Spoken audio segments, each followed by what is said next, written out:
Hey girl, welcome to the Get Your Guy Coaching podcast. My name is Anwar White, but you can just call me your own personal dating and relationship coach. Each week, you'll hear actionable advice, tips, and strategies that you can implement in your own love life. I'm talking about healing your heart, dating effectively, and understanding men so that you can, you guessed it, get your guy. Are you ready to level up your love life? All right, let's go.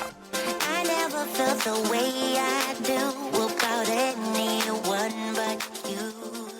Hello, my loves. Thank you so much for joining me today. I have a very special guest with me. She's actually a really good friend of mine. We've known each other for over a decade now, Dr. Nayla Bahri. And I met her when I was getting my MBA at Columbia, and she was helping everyone kind of get their whole career lives together. And now she's an amazing executive coach that works with an amazing assortment of different kinds of women and different levels of their career. And so, Nayla, thank you so much for joining me today on the podcast. It is honestly my true delight and pleasure to be here with you. So thank you for having me. Of course. Can you kind of just tell the listeners exactly like what you do? I know that you're amazing, but they don't know that you're so amazing yet. So I want them to know. Well, I appreciate that. So what do I do? The thing that I'm really interested in is helping people explore and create their ideal experience of work.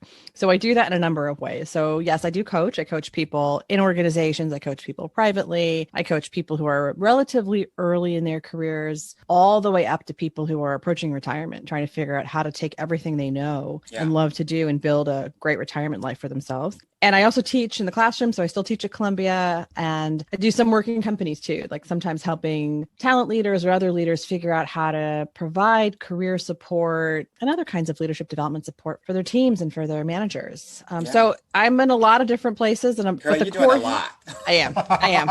And the thing I really care about is, again, we spend 90,000 hours of our lives at work. I say this all the time. And every time I say it, I get the reaction I'm getting on your face right now, which is big like, eyes. Big eyes. Holy cow. Yes. That's the single greatest number of hours we're going to spend on any activity while we're awake. Yeah. And my point of view is, if the case, let's make it purposeful. Let's make it joyful. Let's make it aligned with who we are. That's what I care about.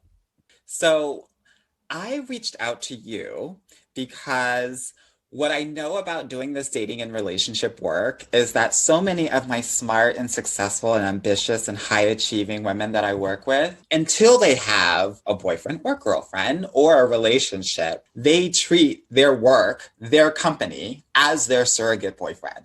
Oh my God. That is hilarious. It's so true. Yeah. It's so true. And it's funny. I'll even say I've been married for nearly 20 years.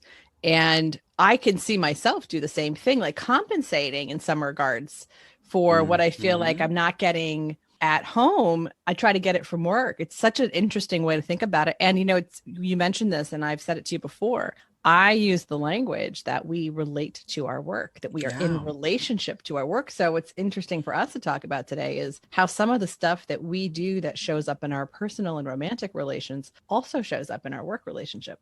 We are the same people repeating the same patterns. Yeah, totally. Yeah. Totally. So let's talk about some of the things that you see in your work, and specifically women, how they're interacting with their company as, let's call them their company boyfriend or company partner, right? Because what I'm seeing a lot with my clients is lack of boundaries. They're working like crazy. They're compensating, right? They're taking on more work than they need to, right? So there's this burden that happens oftentimes that like they're doing much more than they set out to in a lot of different ways. But what are you seeing specifically? Well, I see so much. What I see often is that women, sometimes it's when we talk about patterns of behavior or ways of engaging with our work, whether it's a company or whether it's something else we do, we even have our own private practice, we have a freelance business. It is really easy to be in search of that kind of core human question of, am I good enough? Am I worthy of love and appreciation?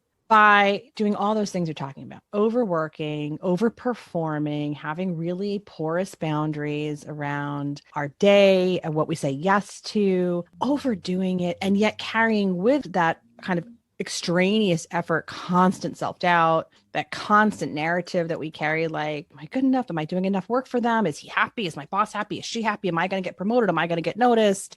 Is the person to my left or to my right moving faster than me? And it's really true. So whether or not you are actively aware you are compensating for other gaps that you want to fill in your life, I just see in general, most of us have a relationship with work where we are in that performer or pleasing mode. Yeah.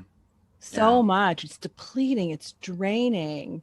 And I think it comes down to this core question, like, am I good enough? That's so true. I was just chatting with a client and she had gotten into her dream job at Google. And she's like, but I have to prove myself, but I have to prove myself. I was like, girl, you're in. You've already proven yourself. Like, what more is there to do? Because most of my clients actually get promotions or level up in their career as well, because how we do one thing is how we do everything. Amen. So if we're showing up differently in one area of our lives, it's definitely going to relate to the way that we relate to our friends, our family, our work, everything, right? And so I see that often, but I was like so surprised because this is someone who has gone to a top business school, has gone to the top universities, has had the most amazing experience, and the resume is too legit to quit. And we still had this, as you were pointing out, this not enoughness. Yeah. Right? Yeah. Which is like so interesting. So when you say that, it reminds me of the quest that so many of us are on early in our 20s. Like, this was reminiscent for me of like the brutality of my 20s when I was trying to figure out, like, dating a bunch of people, what's going to go where? Like, where do I put the investment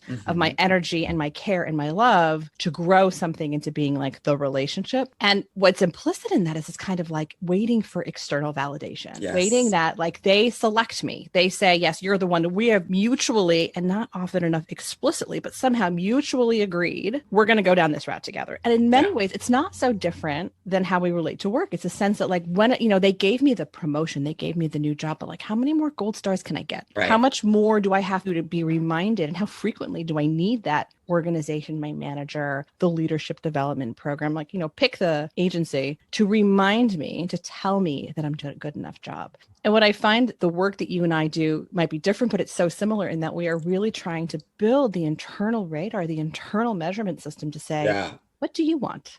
That's exactly and how do you define success for yourself? And how do you want to choose versus be chosen? Yeah. Right? Oh my God, yes. We're doing the same work, just in different language. You know, it's so funny. One of my best friends from college is a dietitian, and she works with people who have disordered eating. And she says the same thing to me. We are doing the same thing. We are looking to explore the question of worthiness, relationship, agency. And the context is different. You know, I use the workplace, she uses food, you use dating. It's the same idea of saying, who are you? Who do you want to be? And how do you want to express yourself in the world? Yeah. And live in the world. That's exactly right. Okay, so what I want to do is talk about kind of the different stages of a relationship that you will have with your company, right? Because it's the same with a relationship with a man or partner, right? And so the first thing I want to talk about is like the interviewing process, right? And specifically for women, because the interviewing process, and I would say the whole recruitment and hiring process in general, right? Because I think that you had already mentioned that, like, oftentimes I will represent myself differently than who I am in this recruitment and this interviewing process. Yeah.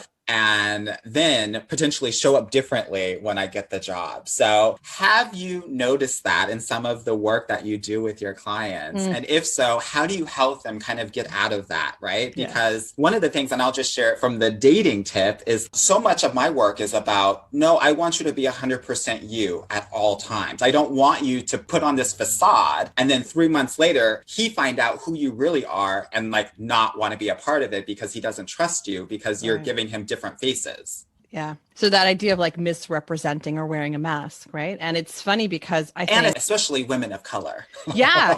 And you know what? It's so interesting, the idea that we carry with us. So listen, I use this reference when I talk about how we relate to work, and the progress comes from developing that healthy, designing the healthy relationship with work is a blend of what I call inner work and outer work, right? The lion's share is the inner work. You know, I co-host a podcast called The Inside Job for this reason. We're talking... And it's really great. You guys should all listen to it. It's amazing. I appreciate that so much. But Eric and I call it the inside job for exactly this reason. Like, one of the things that we do when we're not careful, and listen, there's so many messages from our childhoods, from the way we were educated in high school and college, from those first few jobs we have that lead us to believe that we have to shapeshift our whole lives, that we are constantly contorting who we are to meet the criteria that we understand from a bullet pointed job description, by the way. Yeah. Of what we think we have to show up as to please a recruiter, to please a hiring manager, to please HR. And listen, it's not the world of home, right? So when you are at work, there are things that it's appropriate decorum at work. There are, social conditions we're operating in, which are different than your home life. But nonetheless, the work that I'm doing with clients and the work I think we all have to face is to figure out who we are, what we really want, and whether or not we are the right painkiller, the right medicine for the organization's problems, pains, opportunities. And I think what ends up happening, especially for those of us who were socialized to blend, is we end up dulling the parts of us that are unique or amplified because we think, well, I'm trying to be everyone to this recruiter. I want to be the most nimble, most fluid, most desirable candidate. And I'll dance whatever dance they want me to dance. I will put on whatever show they want me to put on because that feels like the surest way to get a yes. Mm-hmm. And the thing that I work on with my clients, and I think you work on with your clients, is like the first yes is not the only yes. We are building a relationship. We are building sustenance. We are building rapport for the long game. And the truer you are in that interview, the truer you can be in the long run. Now, even before we get to the interview, we have to know who we are. That's right. We have to know what makes us strong. We have to know what our vulnerabilities are. We have to know where our interests lie, what we want to be doing for work. That's a fair amount of work before you get to the first interview. But I do think we have to really check the instinct to perform wearing someone else's clothes. Show up for yourself because you're going to have to see it through that first job, 2, 3, 4 years of wearing someone else's clothes. It's exhausting. It is. And you don't do your best work in those conditions anyway. Right. And then you get resentful, right? There's some resentment that happens that like once you get home, you take off all of your clothes because you don't want to even be associated with anything related to work, right? You have some of those Sunday scares that happened on occasion. But also, like you said before, which I think is really important, like you are not going to be able to perform in the optimal way. And because of that, you're not going to be seen in the way that you need to be seen and represent yourself in the way that you need to represent yourself. Yeah. Right? Isn't that funny? It's like the short-term gain feels so real and the long-term payoff is so reduced. Yeah. If we're wearing someone else's clothes. Yeah. I think we all have been in companies where it's like, that person interviewed really well, but ... Yeah. They don't do the job the way that they need to do the job. Right. Totally. And I think that's probably not so different than being like, I can't remember what movie I'm thinking about, but maybe it's Gone Girl, where that movie was crazy. That whole thing where she's pulling away in the car after the big climax, which I'm not going to share in case people haven't seen it. But she says something like, I played the good girl, right? Like I laughed at all the bad jokes. I chugged beers with your friends. I did all the stuff I was supposed to do. It's not sustainable. Right. So whether we're doing it in our dating relationships or we're doing it at work and we're kind of playing the part, it's exhausting and it's not sustainable. And yet that's, I think, the lion's share of the work that you and I do, which is like helping people figure out who they really are and who they want to be and helping them come to this realization that that's exactly who they are and who they need to be. And that's great. There's no need to apologize for it. And what they want and what they don't want and moving them toward what they want and moving them away from the things that they don't want. Right? Yes. So much of my work is also just reminding them, no, this is what you want. This is not what you want. Right. Isn't it so? I mean, I think a lot these days in particular around this question of self-trust and self-honoring decisions. Like, are we borrowing someone else's blueprint of what we think the right partner or husband should be, what we think the right job should be? Yes, I see this totally, all the time. 100%, right? 100%. I literally have to go through my clients' checklists and talk to them about how this thing that they think is really great may not serve them, right? You want somebody that's making $150,000 a year or more. But if that means that he is working 100 hours a week and you don't get to see him, then what does that mean for your relationship? Right. I know. Right? And I think about this a lot. Just as an example. No, totally. And I think about this in the language that some clients use, which is, by now I should have a multi-layered team. I should be running a P&L of this size. Well, that's different than what you want. Should is powerful, but it's often full of lies. Like we have to really peel apart if that's what you want. And, you mentioned before, you have a lot of clients who are highly educated, highly trained, highly successful. And it kind of comes with that territory that we do a lot of comparing. We do a lot. I mean, because the idea of like what great looks like has been handed to us by our graduate schools and our top universities and our analyst programs and such a field. And then you start carrying that like card in your back pocket for the next 20 years being like, wait, am I measuring up? Am I on track? And like, I wanted to say like, take that card and rip it in half and chuck it. It doesn't serve you to use someone else's blueprint. I hear this so much with my MBA clients, my law school clients, my med school clients. And as it relates to dating and relationship, it's seeing everybody getting married, getting engaged, baby showers, right? All of that. It's this very same kind of feeling, same thoughts, right? That like when I go to this baby shower, when I go to this wedding and I see all of my other colleagues, former classmates who are here in their love lives, it's making me feel a certain kind of way. Oh my goodness. Yeah. I mean, that is just like the truest of human experiences, to look around and see what someone else has and think that it means something is wrong with you if you don't have it. And like you said earlier, to be reminded, I mean, the value of having a coach, having someone who can be your partner through all this thinking, is to be reminded of what really matters to you. I'll give you this silly example. Like where I live, you know, a lot of houses have turned over in the last year and a half. The market in the pandemic has been nuts, as you know. And I'm watching all these homes get bought, torn down, and rebuilt. It's very big where I live. And everyone's putting in these like 4-car garages. And like, you know, these living rooms that are, you know, you could hold a concert for 3,000 people and like just gigantic. And my husband and I had made a decision years ago that we were going to buy way beneath our means so that we could decide how much we wanted to work. And nonetheless, I mean, that is an active choice we built our lives around. And nonetheless, I walk by the 4-car garages. I'm like, do we need 2 more garages? Like, we only have 2 cars. We don't need a 4-car garage. Yeah. We don't want 4 cars. And yet it's so human to be tempted. Yeah. It's so human to kind of forget who you are. And I think so much of the inner work that we have to do is to remember who we really are and what we really want. And again, you get messages from dating sites. You get messages from your sister who's married 15 years. You get messages from LinkedIn and what your classmates from B school are doing. And it's like, you forget. Your brain becomes soft and you're like, oh my God, maybe I want that. And you have to be reminded. You have to remind yourself, I don't want that. One thing that I like to remind my clients, and I want to remind the listeners out there, is that we are all on our own journeys, right? And like what's good for them may not be what's good for you. Right? Ultimately. And when I think about it, when it comes to dating and marriage and relationships and things like that, a lot of relationships are actually not happy relationships and happy marriages. And also we think that if we get that our stasis, our homeostasis of happiness is going to change. And the research says that it actually just stays the same, that your foundational level of happiness is generally going to be the same. I think that it's up like 1%, but ultimately it's the same thing. So this thinking that if I do this, if I'm there, it's going to be, my life is going to be better, is actually flawed in its thinking, right? Logically speaking, because you're not going to be happier. You might be more stressed, right? All of these different things that we don't consider when we think about comparing and contrasting ourselves with our classmates, right? We don't know if that person from a professional perspective has, you know, he's a founder of this company or she's a founder of this company, but she is in massive debt and the company is about to fold. But, you know, just because she has an article in Business Insider, we think she's doing something great, when in reality, that might not be the case. Exactly. I mean, we never know what's happening. You know, we used to say this early in our marriage, and when all my friends, we were in our early stages before the kids, like, you never know what's happening in someone else's home.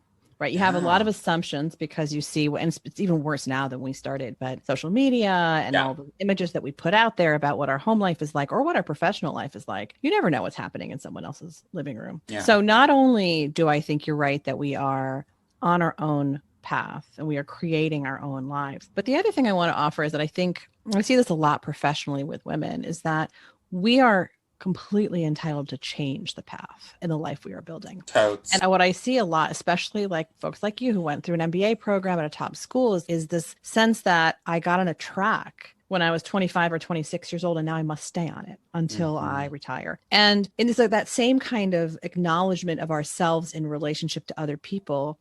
The acknowledgement of ourselves in relationship to work is that our desires change. We shift, we grow. Our needs, you know, events in our lives change our priorities. The world does what it's done in the last 16 months, and things that matter to me in the past no longer matter. Of course, in a relationship, a marriage in particular, you hope that you kind of grow in the same path, but we are vibrant, dynamic, alive creatures who shift. And that is another piece of the work I think is similar to what you and I do, which is kind of meeting people where they are in a moment in time. Yeah. The other thing that I want to add on to that, which I think is really important, is this generational shift, mindset shift that has to happen, right? That because we are like in a company, it doesn't mean that we have to stay there, right? And I think our parents and our grandparents had that mentality that like, okay, you're at a good company. You don't need to switch anything up. You're good to go. You're on this journey. There's no need. And you get this kind of societal familial pressure. Yeah. And it's also the same when it comes to dating and relationship in terms of how we relate to people, right? We look at our parental relationships, our familial relationships, and get some sort of model in terms of, oh, this is how it's supposed to be done. This is how my parents relate. So this is how I need to be relating to my future partner or in the way that I date, right? And I just want to let everyone know it is 2021.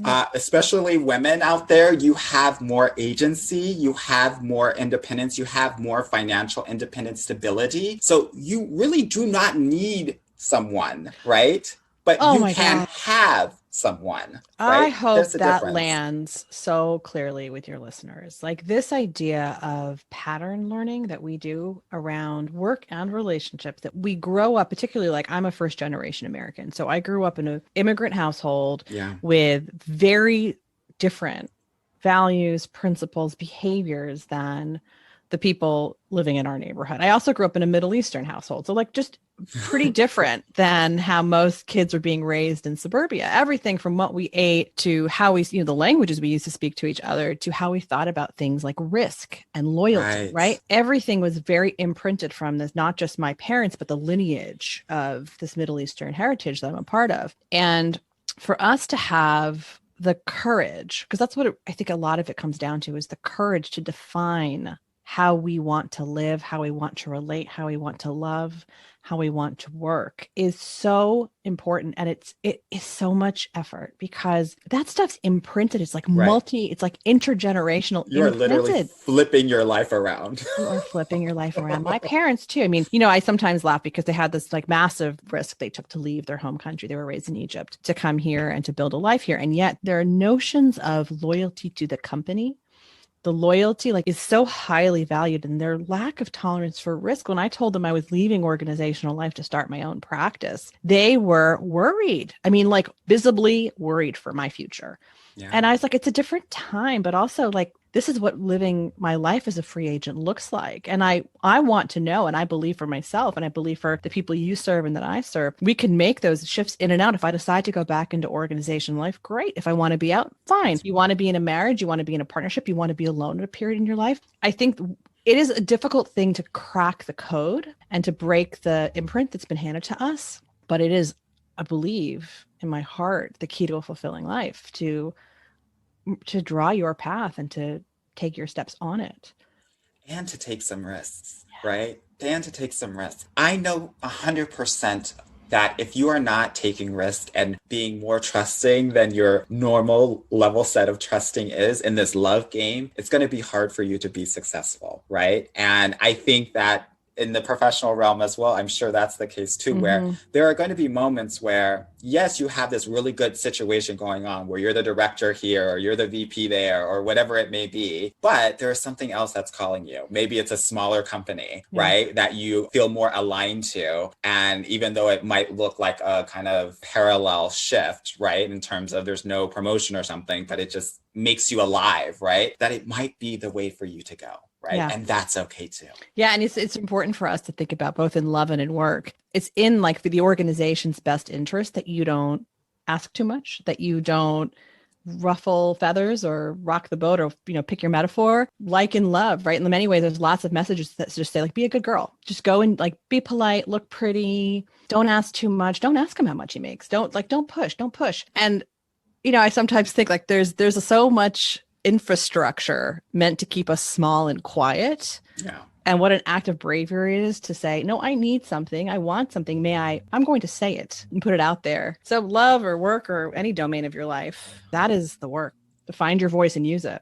Yeah. It's interesting that you speak about making requests, right? Making demands also, right? That you can take up space to actually make demands. And a part of the work that I do is helping my clients do that in a way that they have confidence and feel secure and safe in speaking their truth or asserting their truth and their voice. Because I know that if you're not communicating your wants and your needs to your partner and giving them a roadmap, especially if it's a man, in terms of how to please you, he's not going to know.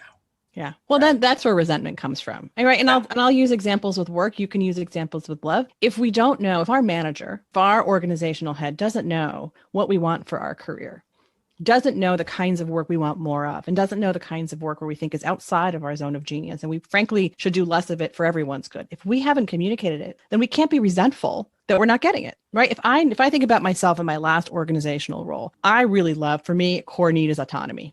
To be able to not have to check in with someone on the daily about slides or a piece of work. If I don't communicate to my manager, hey, I do really well with a lot of freedom, and we're going to have a really important clarifying meeting up front at the beginning of this project. We'll have a meeting at the midpoint, and then I will deliver to you something that you really want. And if I have problems, I commit that I will come and look for you and get your help. If I don't communicate that need, then I can't be pissed that she wants to meet every Thursday to see how the project's coming, right? So I know I can't guarantee I'm going to get everything I want, but I can guarantee I'm going to get nothing I want if I don't make it clear. That's right. So you have to start with knowing what you need, what you want, who you are, where you thrive, under which conditions you deliver the best work or the best love, the best relationship, and be willing to put it out there. Otherwise, we just don't get to complain about it afterwards.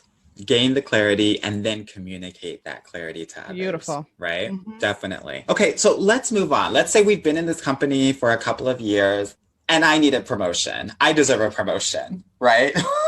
In our company. Because I feel like a lot of us have been there, especially people of color who probably have been working a lot and not feeling 100% seen. So what are your thoughts around that time, and what can we do in those moments where I've been doing the work that's a level or two above mine? Like, I feel like it's my time. What are my next steps here? Okay. Well, the first thing I'll say is if we could rewind the tape, I would say before we get to that point, I think one of the mistakes I see a lot of people make, especially a lot of women make, is assume that your work will be noticed for its high quality without you doing some advocating for it. I have sometimes quote a friend of mine who said that the message she got early in her career was keep your head down and your work up. That is the worst advice. It does nobody favors to think that your work is so remarkable that it will speak for itself. I wish that were the case. It's not the case. So if we rewind the tape, I'd say two things. One is build your list and your group of advocates early, and not just your manager. People laterally, people cross-functionally, people elsewhere in the organization, people outside the organization. We need to have a board of directors, a personal board of directors, and a personal list of advocates. Not everyone has to be 100% a fan. Like, they should challenge you. It should be people who are willing to tell you the truth and help you stay accountable. I think one of the mistakes a lot of women make is thinking like, professionally, I'm on my own.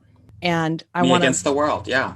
I want to debunk that myth. We must do it in partnership. Second thing I'd say, to the point of your work will speak to itself, is keep a record of your wins. And make sure you talk about it with your manager and people around you. Like, it is your responsibility to track your contribution, your achievements, the gains that you've made for you and the organization, so that by the time you feel like you are ready for promotion, it's really not so much an I deserve this conversation as it's an I've earned this conversation. You have a highlight reel, you have a record that shows how your contributions have benefited the organization. This is something that I think a lot of women could use some muscles around, which is, it makes us uncomfortable. Again, we were socialized largely to blend, especially if we're brown or black. We were told to like, don't make a lot of noise, try to make it comfortable, right? And a woman who speaks for herself creates discomfort for other people. Definitely. So this is the exercise. And I would say that, anyone who's listening to this who feels they're in a phase in their career where they're doing great things, it's not enough for just you to know about it. Now, you need evidence. You need a tracker. I have a tool on my website they can download, a really simple highlight reel tracker. We'll put that in the show notes. Yeah, just so that you are keeping a record, because our brain forgets. Yeah. Sometimes when we win, we're like, oh, on to the next thing. Yeah. But then make sure people who need to know. And so then when we approach them saying, hey, this is how I'm feeling, we don't have the list in front of us. So it doesn't feel like we're actually, have a very solid argument or case for that said promotion. Yeah. And again, the language I like to use is you've earned this. This isn't about entitlement. Here's my record of achievement. This is how you guys have benefited from my contributions, my help, my efforts. So that's what I would say, is that there's some preparation to be done beforehand. Now, the other thing that happens is when you feel you're ready, this one thing we have to acknowledge is that this generally does not happen in an instant. The conversation to persuade someone that you're ready for the role internally, that you're ready to be elevated, is a series of conversations. This is really important. This is really, really important because I think a lot of people think it's one and done. I'm going to walk in there, declare myself, right, and I will be handed a vice president title. And, that is inside work to develop the patience, to develop a strategy with incremental steps and conversations. This is where a coach can be really helpful to you. To help you build a plan. But a lot of this is our own internal patience, the ability to bear with it, the discomfort. But I think it's so helpful for you to just say, manage your expectations around that. This is going to be a 2 to 6, 7, 8 conversation process. Yeah. Right? And do your homework, do your due diligence to understand what the organization rewards. Because this is another thing we make mistakes around. If we put our head down and we're hard workers, we're like good students, A+ students, and we just put our head down and get the work done, we sometimes miss really important cues about what matters to the people who make these decisions, what's shifting. That's right. And the people who are getting rewarded. Anne Lamott is one of my favorite writers. Sometimes she says a B is a good grade. And sometimes you have to say, like, what, A- work, B+ work, B work is okay if it gives you in exchange the opportunity to pay attention and to build alliances and to do other things other than the task that's directly ahead of you. It's not simply about acing the test. Yeah. You're part of an ecosystem. So we have to be graceful and wise and strategic about the ecosystem. I want to rewind back to what you were saying about building your own boardroom, right?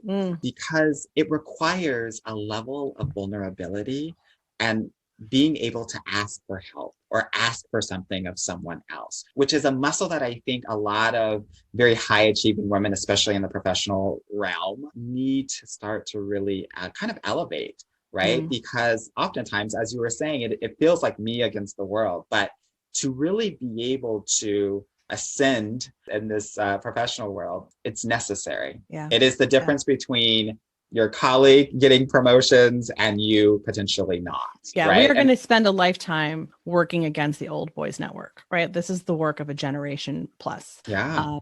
And we have to build our board. And I think the thing that I alluded to it earlier when I said your board can't just be fans. Right. Eric, my co-host, says, this is not your entourage. These are not your yes men. These are the people who are willing to challenge you, help you see your blind spot. They will open doors for you. They will put your name in for a conference panel to be promoted for something, but they're also going to tell you the truth. Right. And I think this is like the fine line around sisterhood. Now, I'm someone who went to a women's college. I have lots of really, really close women friends. And what we want to make sure is that we go beyond commiserating into action. And I think this is a nuance that I would encourage every woman to think about. Not just do they feel you and hear you, but do they challenge you? Do they hold you up? Do they hold you accountable? So yeah, there's a lot of work to be done around that. There's a lot of great resources out there. I can share some of them with you to help you build the right group of people. This is not a heroine's journey. This is a collective journey. Definitely.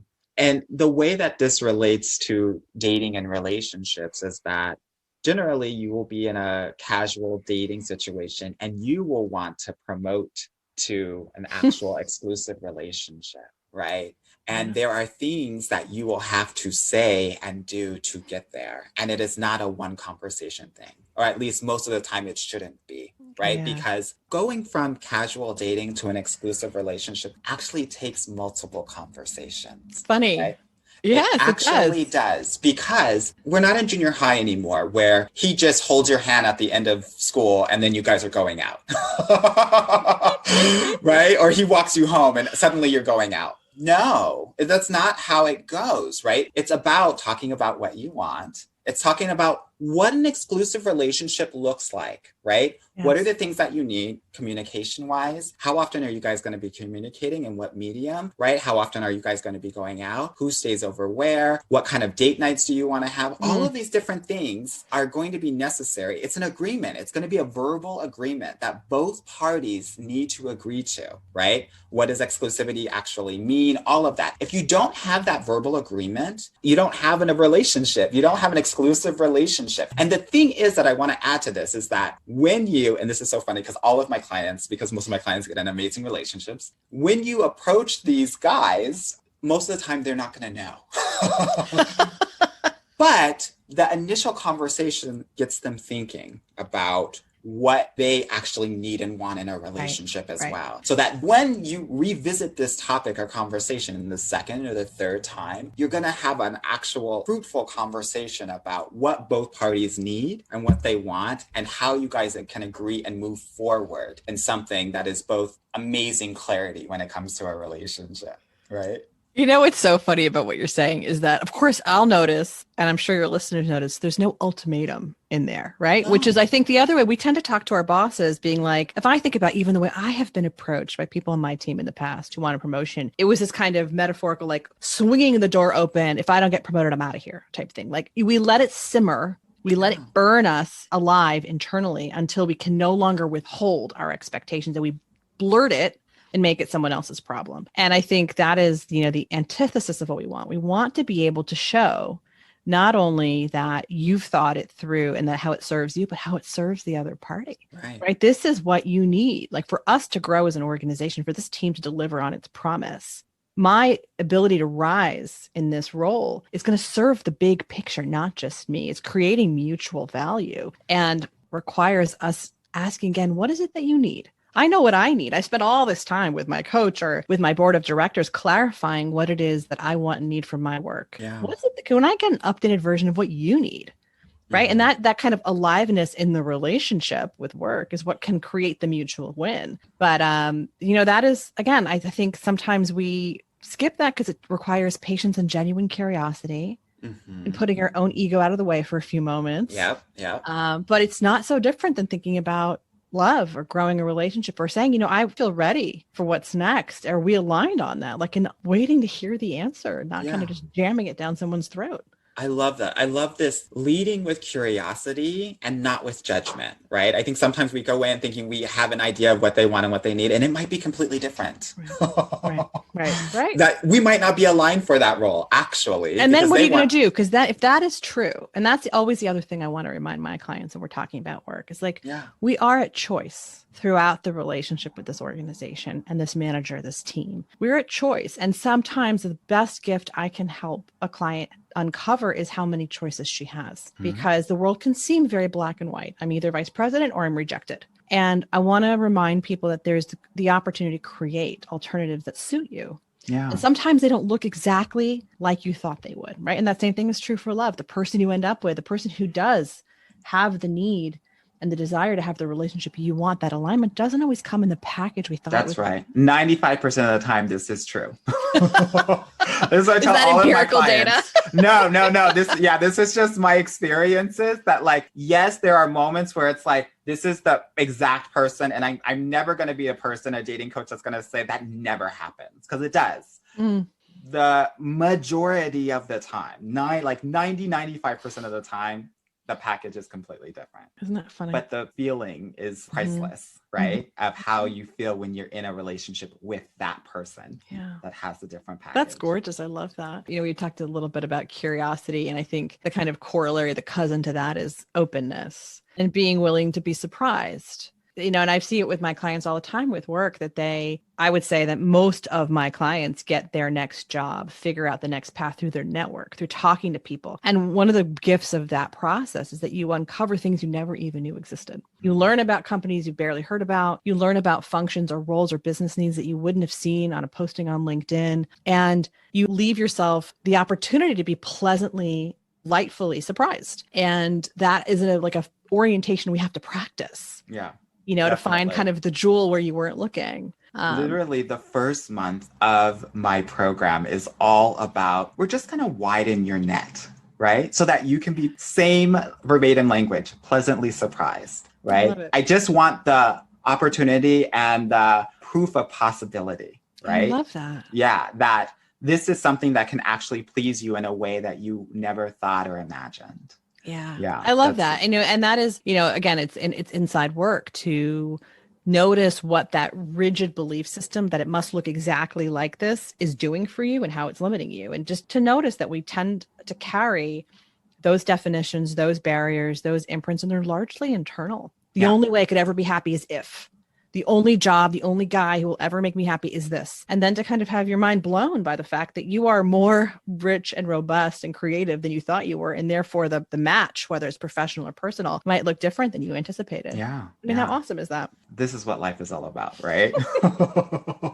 Okay, lastly, I want to talk about when a company breaks up with you, right? Or when you feel like it's time for you to leave a company, because sometimes it's very hard to make that distinction, right? So what would you say for people that are trying to figure out whether they should leave a company or not? So this is kind of how I got into this work. Like my research is around layoff and like the ultimate relationship trouble with work where they dump you, you know? And, you know, I do a lot of work with people who are in those kinds of transitions. Sometimes it's self-imposed, like we've decided it's over. Sometimes they've decided it's over. So this is, you know, in many ways, I think the same set of tools and principles we lean on when there's personal pain in our lives, I would guide people towards when they're thinking about this. So first of all, it hurts. Like, I think that's the first thing. I've spent many years interviewing people who've been laid off, and a lot of them have this moment of being like, I can't believe how bad I feel. I'll go back to 90,000 hours. Most of us spend more time at work than we do with our partners.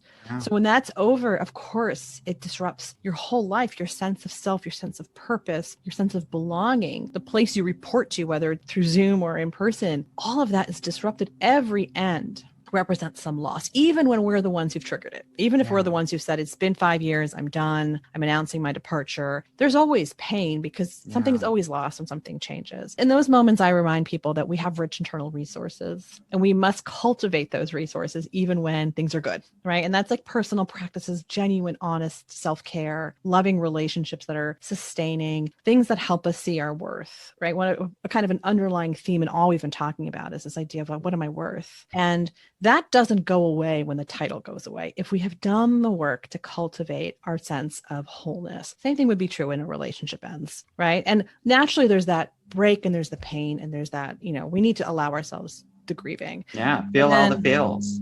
Feel all the feels. They're so real. And then lean into the resources you do have. So interpersonal, inner resources of your own. There are a lot of practices I point people towards, and some of them are very fundamental and basic, like remembering the good and making the list of the things that you are remembering with fondness, the achievements that you have that are still yours, you get to take with you, cataloging, documenting them, making sure people around you know about them and can remind you of them when you need it. One of the surprising things I find in my research over and over is that when people who have had work break their hearts invest in themselves beyond work, like do things for play, do things that are joyful, they have great outcomes. So that means like playing the piano, going for walks, making dinner with friends, you know, watching 16 Candles, whatever makes you feel like yourself again. And then finally, I'd say, you know, a step that I often advocate for anyone who's been in this kind of disruption with work is create a small experiment to try something new, to gather a little bit of career data, self-awareness data. And that might mean like pitching a small piece of work to someone in your network or selling a service that you have been cooking around in your mind and never had the opportunity to try, or applying for a job that feels like a kind of dreamy out there job,